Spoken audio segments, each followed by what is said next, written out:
Praise the lord. ఈరోజు దేవుని వాగ్దానము, మనము పాపముల విషయమై చనిపోయి నీతి విషయమై జీవించినట్లు ఆయన తానే తన శరీరమందు మన పాపములను మ్రాను మీద మోసుకొనెను.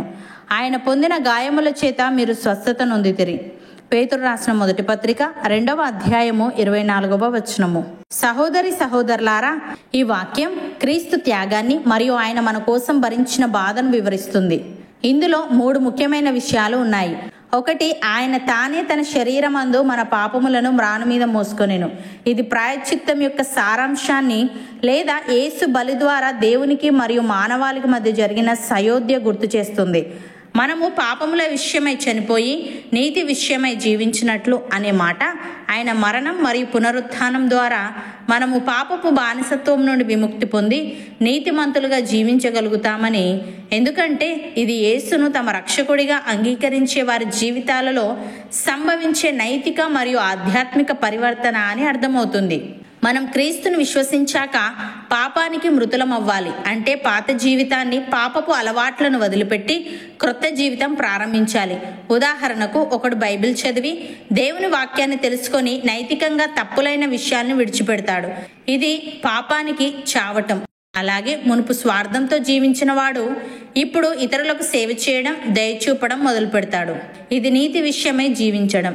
ఇది క్రీస్తు మన కోసం చేసిన త్యాగాన్ని అర్థం చేసుకొని మనం ఇకపై పాపంలో కాకుండా దేవుని నీతిలో జీవిస్తూ ఆయన ప్రేమకు ప్రతిగా మన జీవితాన్ని ఆయనకు అంకితం చేయడాన్ని సూచిస్తుంది. అలాగే ఆయన పొందిన గాయముల చేత మనము స్వస్థత నొందితిమని వ్రాయబడింది. యేసు గాయాలు మనకు స్వస్థతను ఇచ్చాయి.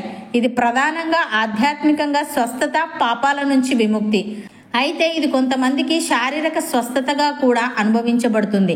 ఆధ్యాత్మిక స్వస్థత అంటే ఒకడు పాపంతో బాధపడుతూ ఉండగా క్రీస్తు త్యాగాన్ని గ్రహించి బైబిల్ చదవడం మొదలుపెట్టి తన పాత జీవితాన్ని వదిలి క్రొత్త మార్గంలో నడుస్తాడు. అనగా అతడు ఆత్మీయంగా స్వస్థత పొందాడు. అలాగే శారీరక స్వస్థత అంటే కొందరు ప్రాణాలతో పోరాడుతూ ఉండగా విశ్వాసంతో ప్రార్థన చేస్తే క్రీస్తు గాయాలపై నమ్మకంతో కోలుకుంటారు. ఇది దేవుని కృప ఆధారంగా జరుగుతుంది. ఇది శారీరక స్వస్థత. మొత్తంగా ఈ వాక్యం యొక్క అర్థం, మన పాపాల కారణంగా క్రీస్తు బాధపడ్డాడు. ఆయన గాయాలు మన విమోచనకు మార్గమయ్యాయి. కాబట్టి మనం పాపముల విషయంలో చనిపోయి దేవుని కొరకు జీవిస్తున్నాము. ఇది యేసు ప్రేమ, త్యాగం, పునరుత్థానం వల్ల మాత్రమే సాధ్యపడింది. భక్తుడు ఈ విధంగా అంటున్నాడు: సమస్త మనుష్యులకు రక్షణకరమైన దేవుని కృప ప్రత్యక్షమై మనము భక్తిహీనతను, ఇహలోక సంబంధమైన దురాశలను విసర్జించి శుభప్రదమైన నిరీక్షణ నిమిత్తము, అనగా మహాదేవుడును మన రక్షకుడునైన యేసుక్రీస్తు మహిమ యొక్క ప్రత్యక్షత కొరకు ఎదురుచూచుచు ఈ లోకంలో స్వస్థ బుద్ధితోనూ నీతితోనూ భక్తితోనూ బ్రతుకుచుండవలనని మనకు బోధించుచున్నది. ఆయన సమస్తమైన దుర్నీతి నుండి మనలను విమోచించి సత్క్రియలందు ఆసక్తి గల ప్రజలను తన కోసరము పవిత్రపరచుకొని తన సొత్తుగా చేసుకొనుటకు తన్ను తానే మన కొరకు అర్పించుకొనెను అని. సహోదరి సహోదరులారా, మనము క్రీస్తుతో కూడా చనిపోయిన ఎడల మృతులలో నుండి లేచిన క్రీస్తు ఇకను చనిపోడనియో, మరణమునకు ఇకను ఆయన మీద ప్రభుత్వము లేదనియో ఎరిగి ఆయనతో కూడా జీవించుదుమని నమ్ముచున్నాము. ఏలయనగా ఆయన చనిపోవుట చూడగా పాపము విషయమై ఒక్కమారే చనిపోయాను గాని ఆయన జీవించుట చూడగా దేవుని విషయమై జీవించుచున్నాడు. అటువలే మీరును పాపము విషయమై మృతులుగాను, దేవుని విషయమై క్రీస్తు యేసునందు సజీవులుగాను మిమ్మును మీరే ఎంచుకొనుడి. అవును అన్నవారు నాతో పాటు ప్రార్థనలో ఏకీభవించండి.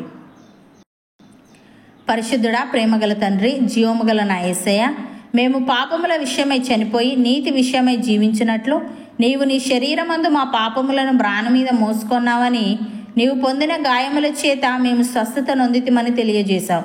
దేవా, నీవు మా కోసం చేసిన త్యాగాన్ని అర్థం చేసుకొని మేము ఇకపై పాపంలో కాకుండా నీ నీతిలో జీవిస్తూ నీ ప్రేమకు ప్రతిగా మా జీవితాన్ని నీకు అంకితం చేసే వారంగా ఉండుటకు సహాయము దయచేయమని, మేము భక్తిహీనతను, ఇహలోక సంబంధమైన దురాశలను విసర్జించి శుభప్రదమైన నిరీక్షణ నిమిత్తము, అనగా నీ మహిమ యొక్క ప్రత్యక్షత కొరకు ఎదురుచూచుచు ఈ లోకంలో స్వస్థ బుద్ధితోనూ నీతితోనూ భక్తితోనూ బ్రతికే వారంగా ఉండుటకు కృప చూపమని, సత్క్రియలందు ఆసక్తి గల ప్రజలుగా మాలో ప్రతి ఒక్కరిని నీవే మార్చమని యేసుక్రీస్తు నామమున ప్రార్థిస్తున్నాము తండ్రి. ఆమెన్.